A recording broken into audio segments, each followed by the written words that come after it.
পুরান ঢাকার ভিড়ের মাঝে লুকিয়ে আছে এক টুকরো ইতিহাস। এই জায়গাটার নাম বিউটি বোর্ডিং। এই জায়গাটি অবস্থিত একদম সদরঘাটের কাছেই।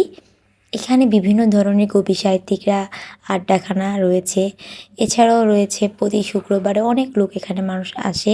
মূলত বিউটি বোর্ডিং হচ্ছে এখানে বিভিন্ন ধরনের মানুষের খাওয়ার ও থাকার ব্যবস্থা। সাধারণত শুক্রবার বা শনিবার এই ছুটির দিনগুলোতে এখানে উপচে পড়া ভিড় হয়ে থাকে। প্রায় ১০০ বা ২০০ জনের মানুষ। এখানে বিভিন্ন ধরনের মানুষ এখানে এসে থাকে। আসুন আমরা একজন কর্মরত ভাইয়ের কাছ থেকে জেনে নিই বিউটি বোর্ডিং মূলত কী এবং বিউটি বোর্ডিংয়ে কারা আসে, কেন আসে, এটাই সম্পর্কে আমরা বিস্তারিত জেনে নিচ্ছি।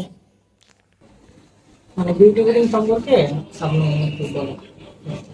বিউটি বোর্ডিং হচ্ছে এটা হচ্ছে আপনার একটা ওয়ার্ল্ড বিল্ডিং, এটা তো প্রায় 400 বছর বয়স।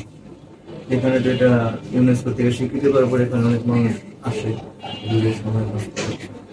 তো হচ্ছে যে আপনার এটা হচ্ছে বিউটি বোর্ডিং এর প্রতিদিন প্রায় আপনার আসে অনেক মানুষ আসে, 100 করে মানুষ প্রতিদিন আসে, শুক্রবার দিয়ে শনিবার দিন ভালো চাপ থাকে। এখানে তো অনেক পেশাজীবী মানুষ আছে নাকি? এখানে পেশাজীবী মানুষ আসে, প্লাস আপনার এখানে কবি সাহিত্যিকদের অনেক আনাগোনা থাকে। আপনার সন্ধ্যার পরে এখানে অনেক কবি সাহিত্যিকরা যারা বর্তমানে রানী কবি প্রকাশক বাংলা বাজারে তারা এখানে আসলে আড্ডা দেয়।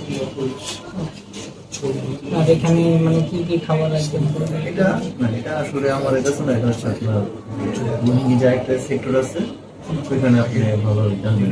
এবার দেশি খাবারটাই বেশি করে আপনার দেশি যে পাকিস্তান আমল থেকে এর যাত্রা একসময় এখানে আড্ডা দিতেন দেশের নামকরা কবি সাহিত্যিকরা। বিশেষ করে শামসুর রহমান আল মাহমুদের মতো কবিরা এখানে নিয়মিত আসতেন। আজও সেই পুরনো ভাইব ঠিক আগের মতোই আছে। এখানে আপনি পাবেন একদম ঘরোয়া স্বাদের ভাত, ভর্তা, মাছ আর মাংস, যা খেলে মনে হবে গ্রামের বাড়ির রান্না খাচ্ছেন। এখানে বিভিন্ন ধরনের চিত্রকর্ম রয়েছে। এই যে দেখতে পাচ্ছি বিস্কুট ফ্যাক্টরি, ছোট ছোট রিক্সা, এছাড়া রয়েছে ম্যাসলাইট। যদি কখনো পুরান ঢাকায় আসেন এই জায়গাটা কিন্তু কখনোই মিস করা যাবে না, কারণ এটা শুধু রেস্টুরেন্ট না, এটা একটা ইতিহাস, এটা একটা অনুভূতি।